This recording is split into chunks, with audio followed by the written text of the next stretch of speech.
So there are growing concerns that Russia will use chemical weapons as the war in Ukraine shifts to the eastern region. We're also following disturbing and horrific reports of women being sexually assaulted by Russian-led forces. We want to warn viewers that the story is upsetting. Holly Williams is in Ukraine with more on this. Holly, good morning. Good morning, Anne-Marie. There have been multiple allegations of rape by Russian forces during this invasion. The Ukrainian military took us to a village that on the surface appeared relatively unscathed, even though locals said Russian forces had seized control there for 2 weeks. But hidden from sight was a story of horrendous sexual violence.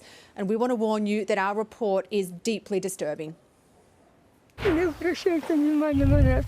Vera is 83 years old, a retired school teacher who told us when her village was occupied by Russian forces last month, she was raped. He grabbed me by the back of my neck, she said. I started to choke. I couldn't breathe. Vera told us she was attacked in her own home with her disabled husband in the house. She said she was also beaten during her ordeal. I told the one who raped me, I'm old enough to be your mother. Would you let this happen to your mother? Vera said. He made me shut up. The spring has arrived in Ukraine and the Russians have left this village. Also, they dug themselves in here. But there's no celebration. Vera told us she feels neither dead nor alive. When he finished, he grabbed a bottle of vodka, she said. I asked if I could put my clothes back on. He barked no. She told us when he left, he fired his assault rifle in the air 3 times outside. The Ukrainian military took us to Vera's village because they'd heard reports of sexual assault by Russian forces. We were told others were also raped here, including a 16-year-old girl. We cannot independently verify any of the allegations, but Vera's story was detailed, compelling and heartbreaking. She's also reported it to the Ukrainian police, she told us, who took sheets away for testing. I wish he'd killed me instead of what he did, Vera said. She told us she believes her attacker was from Ukraine's Far East, a region controlled by Russian-backed separatists, where men have reportedly been conscripted to fight for Russia. Even now they've gone, pushed back by the Ukrainian military, Vera is visibly anxious.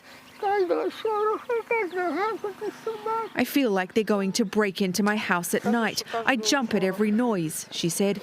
Every night I'm petrified. Ukrainian war crimes investigators are documenting alleged atrocities, and the United Nations says it's increasingly hearing of rape and sexual violence here in Ukraine. But war crimes are notoriously difficult to prosecute. Anne-Marie?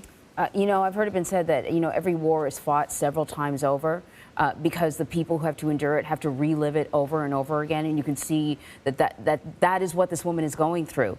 You talked about how difficult it is to prosecute war crimes.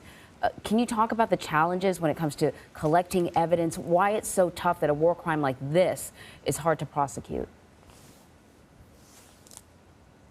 Well, Anne-Marie, we know that investigations are underway. We've seen videos of Ukrainian war crimes investigators going into towns and villages that were under Russian occupation, collecting physical evidence, taking photos, presumably taking testimonies. Also, in President Volodymyr Zelensky's interview with Scott Pelley on 60 Minutes, he talked about Ukraine intercepting communications, phone conversations between Ukrainian soldiers and their relatives, where they essentially admitted to committing potential war crimes. So we assume that could also be evidence. We also have NGOs like, for instance, Human Rights Watch that have been documenting evidence of potential war crimes. And also the International Criminal Court has now launched an investigation. However, it is really tricky. First of all, you have to gather all of that evidence. And in many ways, it's a technical exercise. Then you actually have to link it to the perpetrators. And if they're in Russia, well, it's pretty unlikely that the Russian government is going to cooperate with this. So how do you get access to them? And then in many cases, you have to prove intent. So in light of all of that, you've been talking to Ukrainians on the ground in some of these cities. I mean, what does justice look like for them? What do they want to see happen? Well, when we're talking about Ukrainians, let's start at the very top, because President Zelensky has vowed to identify the individuals responsible for alleged war crimes. And in that interview on 60 Minutes, when he was asked who should be prosecuted, he said, quote, everyone who made a decision, who issued an order, who fulfilled an order, everyone who is relevant to this, I believe they are all guilty. And he said that that included Russia's President Vladimir Putin. However, I should say that when we talk to, I guess, ordinary Ukrainians, some of them have a less systematic approach to what would be justice for them. And one example is a man that we spoke to a couple of weeks ago now, whose daughter had been killed in a Russian airstrike. And he said that he wanted to get his hands on Vladimir Putin and kill him like a goat. Anne-Marie. Yeah. Holly Williams, thank you very much.